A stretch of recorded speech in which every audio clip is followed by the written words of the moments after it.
Bonjour à tous, alors que la Toussaint approche, nous allons parler de Samin, Halloween, la Toussaint et le jour des morts. On oppose aujourd'hui aisément la fête d'Halloween à la fête chrétienne de la Toussaint, 1er novembre dès les premières vêpres, soit donc la veille, et la fête des trépassés le 2 novembre. En oubliant les racines de chacune, alors qu'on pourrait aisément réévangéliser cette Halloween, version américano-commerciale, n'ayant clairement plus rien à voir avec une tradition antique, non en s'y opposant mais en rappelant les origines de cette fête et ce que le christianisme peut en dire. D'un côté, Halloween, dont l'étymologie elle-même révèle l'origine chrétienne de cette fête, même si elle trouve ses racines bien avant. Le mot Halloween ne vient pas du vieil anglais comme on l'entend bien souvent, mais d'un terme gaélique ancien signifiant « assemblée des saints ». De l'autre côté, la Toussaint, qui se mêle allègrement aujourd'hui à la fête des morts, alors que l'Église catholique invite sur 2 dates à se rappeler de ceux qui ont été, à savoir un jour dédié à ceux qui sont déjà saints et au ciel, l'Église triomphante. Et le lendemain, pour tous ceux qui sont trépassés, sont en voie de sainteté et pour lesquels nous devons prier, l'Église souffrante. Rappelons qu'au ciel, il n'y a que les saints et pas seulement ceux qui sont déclarés comme tels par l'Église, ces derniers étant des modèles qui nous sont donnés à nous, l'Église militante. Mais à la veille se mêle donc une fête que les néo-pagans aiment à rappeler de nos jours. La fête de Samin, Samonios en gaulois ou encore Samhain en gaélique d'Écosse. Cette fête sonnant la fin de l'été et son affaiblissement. La mort de l'été est la période sombre qui va ouvrir vers la lumière, disent les textes mythologiques irlandais. Il faut déjà savoir que la fête de Samin ne tombait pas forcément le 31 octobre, mais était célébrée sur 3 jours entre le 28 octobre et le 3 novembre, selon le cycle lunaire. L'importance de cette date se retrouve dans beaucoup d'événements des mythes celtiques. Par exemple, nous rapporte Christian Guyon-Var, dans le récit fondamental de la seconde bataille de Mag Turet, c'est à Samhain que le Dagda, avec la Morrigan ou déesse de la guerre, son épouse, a rendez-vous à l'occasion duquel elle lui promet de venir en aide aux Tuatha Dé Danann. Samhain est aussi le moment où l'état-major des Tuatha Dé Danann se réunit pour préparer la lutte décisive contre les forts morts. Les événements courent d'une fête de Samhain à l'autre. La date de cette fête marque ainsi le début de l'année celtique, une sorte de charnière entre 2 années, mais aussi entre le monde humain et le monde des morts. Il n'est pas inutile de préciser que 1 an et 1 jour est, dans la conception celtique du temps, symbole d'éternité. Samhain est en quelque sorte une période close qui n'appartient ni à l'année qui se termine, ni à l'année qui commence, échappant ainsi aux contingences des 2 dimensions.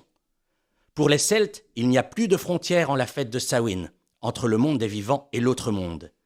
Et c'est encore plus vrai dans les lieux consacrés, les Omphaloi. Ainsi, en cette nuit, les morts de l'année écoulée partaient pour l'autre monde, le Cid, car un passage se formait entre celui-ci et celui des vivants. Les âmes des défunts du temps passé rendaient visite à leurs familles. On passait de la saison claire à la saison sombre, de la lumière de l'été à la tristesse de l'automne engendrant l'hiver. Un passage s'ouvrait de la lumineuse saison vers le royaume de l'ombre et les 2 hémisphères célestes ne s'ouvraient qu'à ce moment.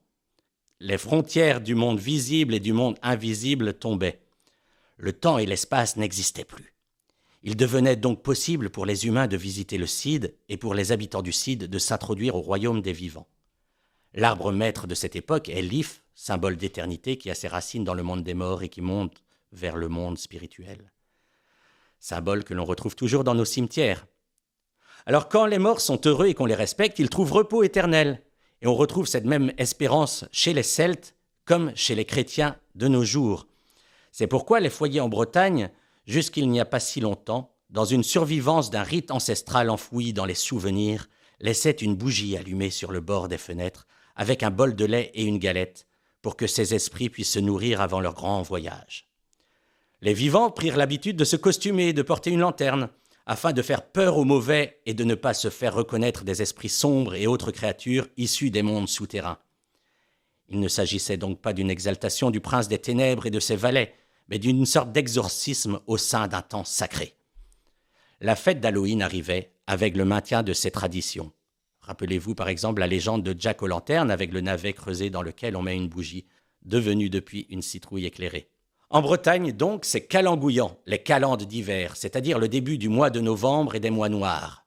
Misdu ou mois noir pour novembre, Miskerzu, mois très noir pour décembre.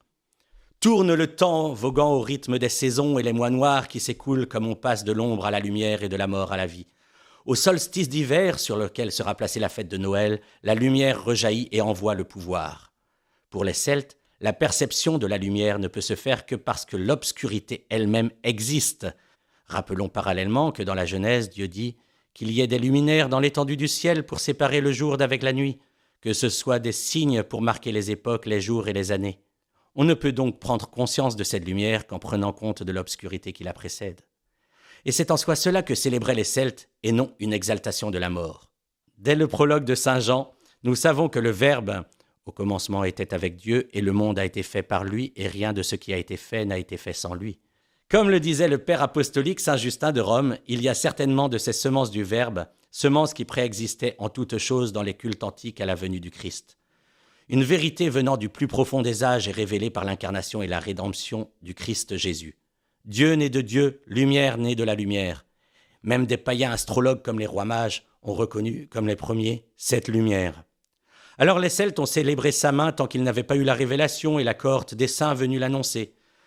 Quand ils ont été évangélisés, ils ont certainement trouvé dans le christianisme une sorte d'aboutissement ou une sublimation de leur propre religion, comme saint Paul qui a su s'adresser aux Athéniens à l'Aréopage. L'orientation vers l'absolu est inscrite dans l'être profond.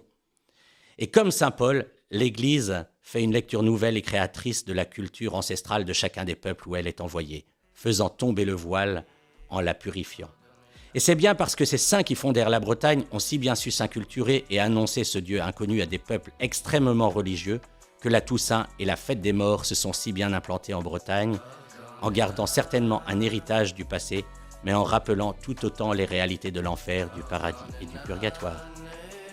Kenavo, et à bientôt.